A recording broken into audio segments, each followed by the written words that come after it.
What's up, everybody? Matt Gajewski here with the Stochastic DFS channel.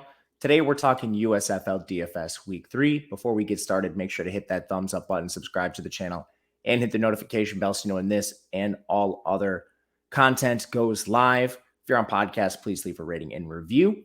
And make sure you sign up for our Stochastic Hall of Fame. You can download the Stochastic avatar. And then if you place in the top 3 of a contest, over 5,000 entries, tweet your win at us at Stochastic Hall of Fame or email us a screenshot of your win, and you'll get a free month of Stochastic Plus Platinum. And we'll have some fun with that screenshot, so make sure you check that out. And also, we have 50% off your first week of USFL DFS projections when you use the promo code SCORE. The link is in the video description below, so take advantage of that.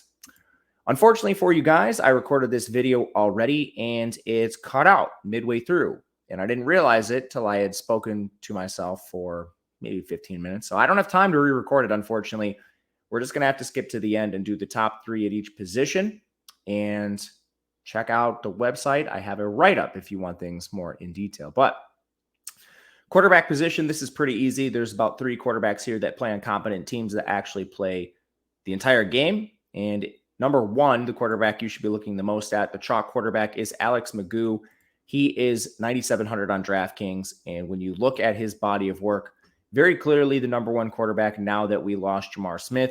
He's mobile, and he has the best efficiency in this league. Fresh off a 300-yard game last week. He does have 83 rushing yards. I think it's pretty easy to go in and click his name. Number 2 is going to be McLeod Bethel Thompson. He's 10.1K, so a bit more expensive, but he's now passed for 301 yards and 251 yards. Good efficiency with him. Just doesn't run much. But the offense is a little more conducive to backdooring your way into high scores. They're first in play rate and they're third in pass rate overall. That is the New Orleans Breakers. So a lot of good days ahead for Bethel Thompson. And then the last one we'll mention, we have to Philadelphia Stars quarterback Case Kookas. Almost said Michigan Panthers. That's not it. Philadelphia Stars quarterback Case Kookas. He's 11K, which is why there's a bit of a separation here between him and Bethel Thompson, but very much a similar offense, pass heavy, 4 wide almost every play, good pace for this team. And Kookas will often backdoor his way to solid games. He's now thrown for 283 yards and 212 yards in the first 2 weeks. And that last week was in a wet, cold, rainy mess for Kookas. Better days will be ahead. The running back position, this is where you can get off the board a little bit here. I'm going to go kind of off the board for the best price-adjusted play. I think it's Wes Hills. Now, take this with a grain of salt. We did this last week with the Breakers and Anthony Jones.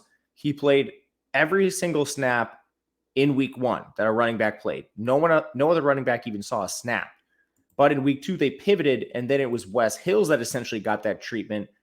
He had 18 carries, 5 targets, way more efficient than Jones with 110 rushing yards. I think they go right back to him. And the big thing here with Hills is he is 6.5K. So makes a lot of sense here. Number 2 for me is going to be Alex Collins, 9.4K. 95% of the snaps in week 1 was game scripted out in week 2, so that fell down to 58%. But if you remember the Showboats, they lost to the Stallions 42-2. Kind of hard to use your running back in a future role when you're losing by 40 points. But in that game, he still saw 11 carries and 5 targets. 16 opportunities, not bad for Alex Collins. So at 9.4K, he's going to come in as the number 2. And number 3, we have TJ Pledger, 8.5K for him. There's a little bit of nuance here. They only had 1 active back last week. We're talking about the Houston Gamblers. Devois Whaley inactive. Mark Thompson still not active. Coach's decision. And actually, he got ejected despite being inactive. That probably doesn't help his status. But Pledger ended up playing 93% of the snaps, 85% route participation. He had 18 carries and 2 targets, 94 rushing yards. If this situation remains consistent, Pledger is going to be a rock-solid play at running back. For receiver, you definitely want to be stacking your quarterbacks. So for New Orleans, you're looking at Johnny Dixon, Sage Surratt, and Jonathan Adams. Surratt being the best price-adjusted play behind a route rate of 94%, leads the team in targets and yards. I think you could use Adams or Dixon as a pivot if you'd like. For Philadelphia, they're using 4 wide in almost every single play, so we certainly want pieces of this passing attack. Devin Green and Corey Coleman, 98% route rates in week 2. DeAndre Overton, 96%. Jordan Sewell at 84. But that was with Chris Rowland active. If you look back to week 1, Chris Rowland participated in 62% of the routes, and Sewell came in at 35. So your 3 safest options here are going to be Gray, Corey Coleman, and Overton. And then kind of one wild card here. I think we can go right back to Joe Walker. Brutal drop filled week 2. He played terribly, but he had a 94% route participation, 8 targets, only 14 receiving yards. But I'm old enough to remember the week 1 105-yard performance from Joe Walker. Good air yards on him as well. He's somebody we should certainly be looking at down the stretch for this league. That'll do it for us today.